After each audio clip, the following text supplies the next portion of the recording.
নমস্কার, কেমন আছেন সবাই? শুরু করছি আরও একটি নতুন ব্লগ। এখন সকালবেলা 7টা বাজে। আমরা দুই বোনে খাচ্ছি চা, আর বাদ বাকি ওদের হয়ে গেছে, আর বাচ্চাগুলো ঘুমাচ্ছে। এখনই আমরা ফ্রেশ হয়ে বেরিয়ে পড়ব।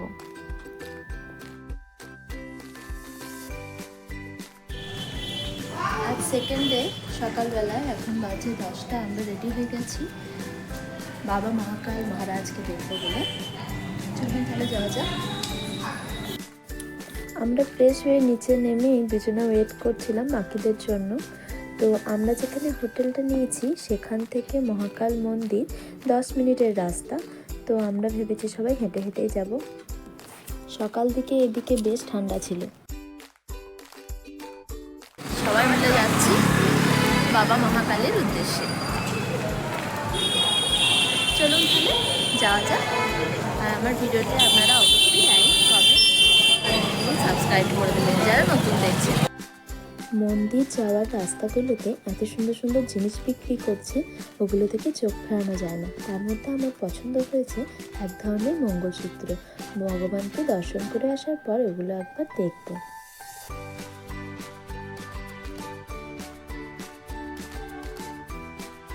আর এদিকে চলছে বাবা মহাকালের টিকা লাগানো।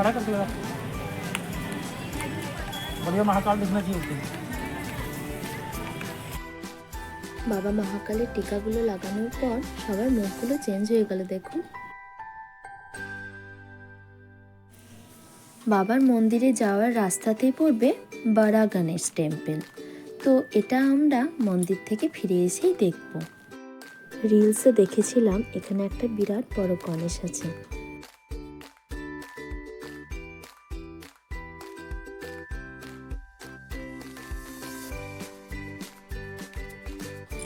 মন্দিরের ভিতরে ঢুকে পড়েছি।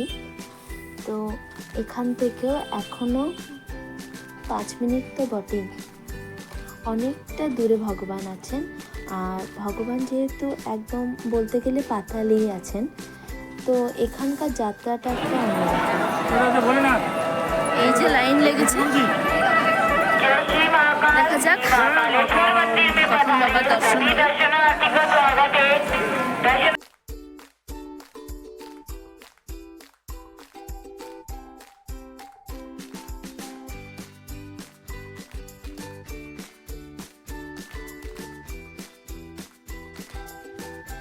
এই যে ব্যারিকেড দিয়ে লাইন করা আছে।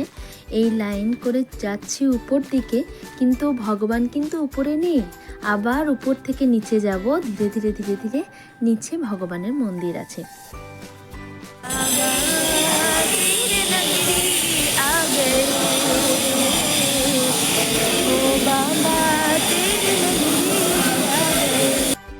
একবার লক্ষ্য করুন, দেখুন আমরা কিন্তু আবার নিচের দিকে যাচ্ছি। বরের মুখে শুনেছি ও যখন এসেছিল তখন ভগবানকে সামনে থেকে দর্শন করতে পেয়েছিল, জল ঢেলেছিল ভগবানের মাথায়। কিন্তু এখন যুগ পাল্টাচ্ছে আর নিয়মও পাল্টাচ্ছে। বাবাকে দর্শন করার পর এই জায়গাটায় চলে এসেছিলাম। ভীষণ সুন্দর জায়গা। এই তো চলে এলাম বড় গণেশ টেম্পল। গণেশটা কতটা বড় দেখছেন। এখন আমরা যাচ্ছি 4 ধাম যাত্রা। এগুলো সব কাছাকাছি, মহাকাল মন্দিরের কাছেই যেহেতু, সেই জন্য আমরা হাঁটতে হাঁটতেই যাচ্ছি সবাই মিলে। আর রোদের মধ্যে হাঁটার মজাটাই আলাদা। এদিকেই 4টে ধাম, 4টে মন্দির আছে যেগুলো আমরা দেখব। চলুন তাহলে আমার ভিডিওর সাথে থাকুন। এসেছি 4 ধাম মন্দির। ভগবান দ্বারকাধীশ, ভগবান রামেশ্বর, ভগবান বদ্রীনাথ আর ভগবান জগন্নাথ। এই যে বদ্রীনাথ,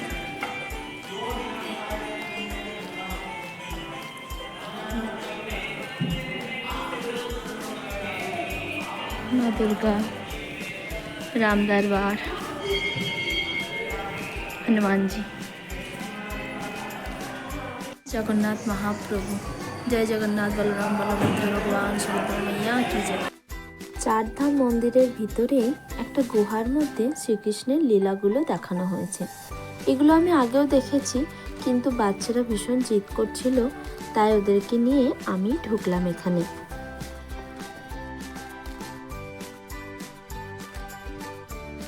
এই দেখুন মা বৈষ্ণবী মাতা। এগুলো দাদা এখানে পুজো হচ্ছে।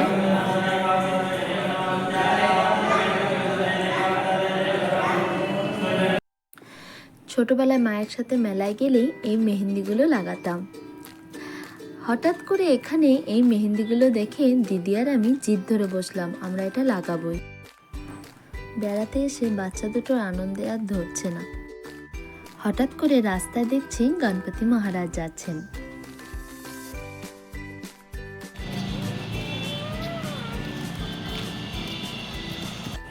শিপ্রা নদী,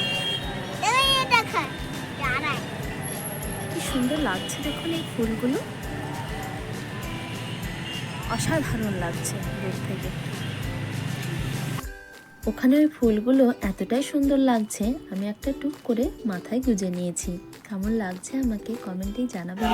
আমরা চলে এলাম, আমরা চলে এসেছি মহাকাল রান্নার ক্ষেত্র। এখানে নিঃশুল্ক বিনা পয়সায় ভোজন করানো হয়। হবে বলে আজ বাবার প্রসাদ পাবো। কি সুন্দর অন্নকূটের ব্যবস্থা দেখুন, কত লোক এখানে সেবা করছে,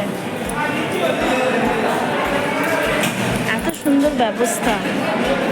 পড়ে গেল মানে কোনো কিছুতে কমতি নেই, তুমি যত পারবে রুটি খেতে পারো, যত পারবে ভাত খেতে পারো, কিন্তু খাবারটা নিয়ে যেন নষ্ট না হয় সেটা কিন্তু বারবার চেক করা হচ্ছে।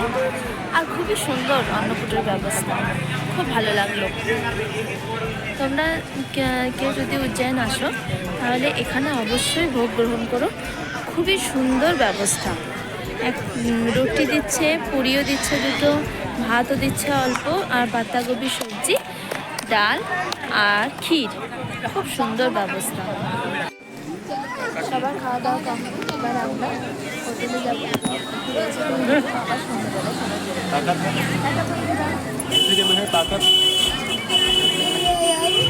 ভালো লাগছে সবাই।